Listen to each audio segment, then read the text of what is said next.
infomédia qui fait la une ce matin, c'est cette nouvelle polémique autour de Rue des Allocs. Jeudi soir, M6 doit diffuser les 2 derniers épisodes de sa série documentaire. Cette immersion dans un quartier très pauvre d'Amiens, une diffusion qui provoque la colère de certains habitants quelques jours après un dramatique incendie dans ce quartier qui a coûté la vie à 4 personnes d'une même famille. Jérôme Ivanichenko, bonjour. Bonjour Thomas. Alors, rappelez-nous d'abord le concept de Rue des Allocs qu'on avait vu cet été sur M6. Alors c'est un concept adapté d'un format britannique, un Benefit Street, diffusé sur Channel 4. Il s'agit de suivre le quotidien de personnes plongées en situation de grande précarité.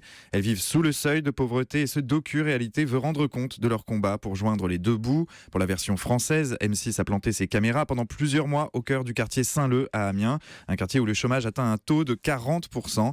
Lors de la diffusion des 2 premiers épisodes le 17 août dernier, la Rue des Allocs avait réuni 1 800 000 téléspectateurs en prime time, mais elle avait surtout soulevé une véritable tempête médiatique. L'émission a été taxée de misérabilisme, accusée de jouer sur la précarité et la détresse sociale pour fabriquer un programme qualifié parfois de télé-poubelle. En clair, une stigmatisation des bénéficiaires des aides sociales, une émission racoleuse qui véhiculait les clichés comme l'alcoolisme ou le travail au noir.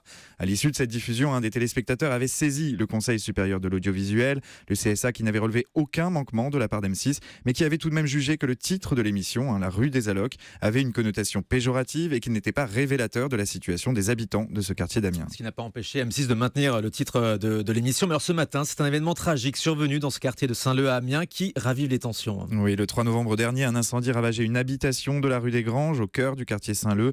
Un incendie qui a coûté la vie aux 4 occupants de ce logement, un couple âgé de 23 et 24 ans et leurs 2 jeunes enfants.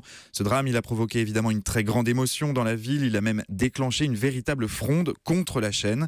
Les habitants du quartier Saint-Leu et certains responsables politiques, dont la maire d'Amiens, demandent l'annulation de la Rue des Allocs, dont la diffusion est prévue jeudi soir en prime time.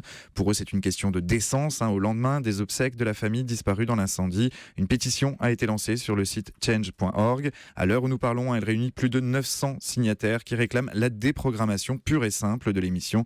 Une déprogrammation dont M6 ne veut absolument pas entendre parler.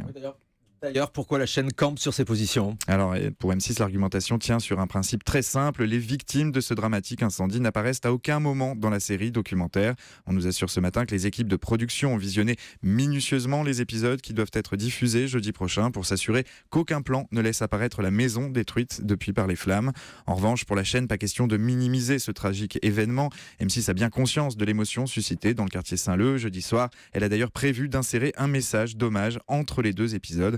Un message qui ne suffira sans doute pas à calmer la colère des Amiénois. Ouais, c'est la moindre des choses, effectivement. Merci beaucoup, Jérôme Ivanichenko. Les émissions d'M6 qui font décidément beaucoup parler.